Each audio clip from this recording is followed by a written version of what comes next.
ترکیې د نجونو ښوونځیو پر نه پرانیستو خواشیني څرګنده کړه. د ترکیې د بهرنیو چارو وزارت په یوه بیانیه کې اعلان کړی چې د نجونو او هلکانو زده کړه د افغانانو هیله ده او ترکیه د طالبانو پر پریکړې خواشینې ده. د ترکیې د بهرنیو چارو وزارت پنجشنبه دوري پر څلورمه له سرپرست حکومته غوښتنې چې ټولو نجونو ته د زده کړو اجازه ورکړي.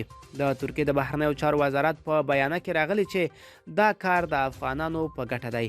په دې بیانیه کې راغلی ترکیه به د افغانانو ترڅنګ ولاړه وي.